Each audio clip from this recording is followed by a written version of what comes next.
Well, Andrew, everyone remembers the classic 1980s movie, Ferris Bueller's Day Off. And believe it or not, we are here at Comic Con with a faithful recreation of Ferris's bedroom.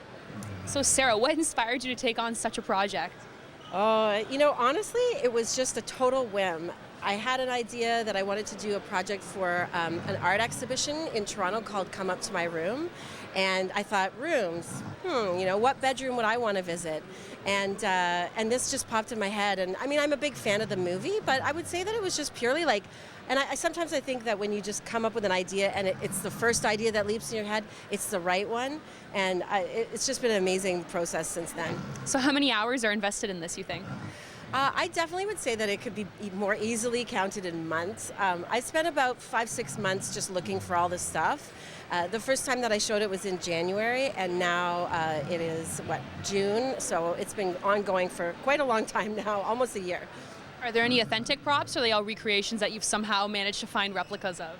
I actually didn't want any actual props. I wanted to see that if I could reach back into time and pull all these items out of the past. I mean, everything that he had were real sort of objects. So all his stereo equipment was all, Carver and audio source. He had an IBM computer. It's a 5160. He had a Sony TV. So I wanted to see whether or not I could actually find the real things as though, I was a kid in the 80s.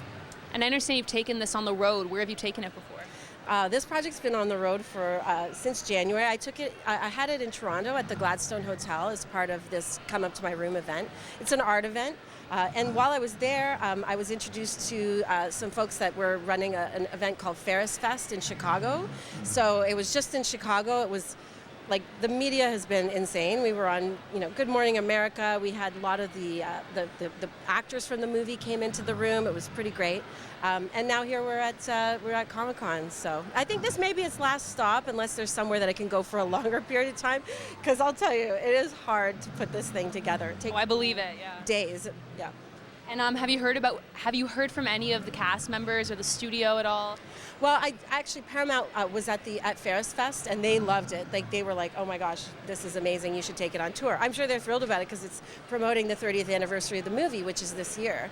All the actors that were there, Ferris's parents came in and checked in on their son to see how he was doing 30 years later, we had. The snooty maitre d' from the movie, Jonathan Schmock, was there. Edie McClurg, who plays the secretary, was there.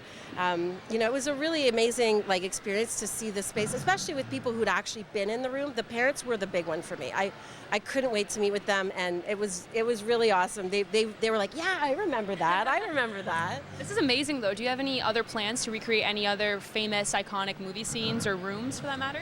I actually have. It's one of those things that you just don't the room has, whatever it is that you do like this, a project like this, you're so committed to it for so long, it has to be really meaningful. And so, again, nothing had been coming to my mind, and then it popped in my head that I would love to do the bedroom from Poltergeist, the one with the closet door that was sucking everybody in.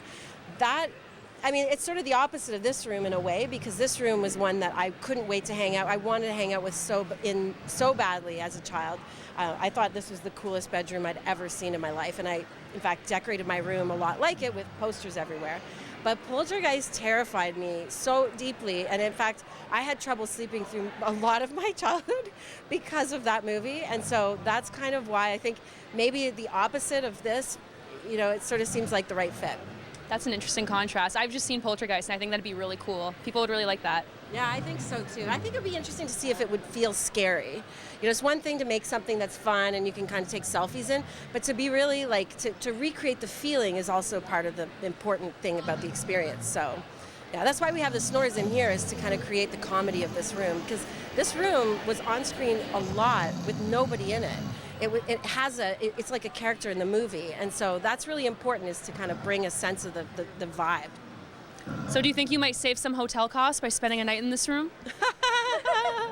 Thankfully, the event has been very generous to me and put me up. But, I thought about it. Actually, somebody said you should put it on Airbnb. I mean, how amazing would that be, right? Get to spend a night in Ferris's room.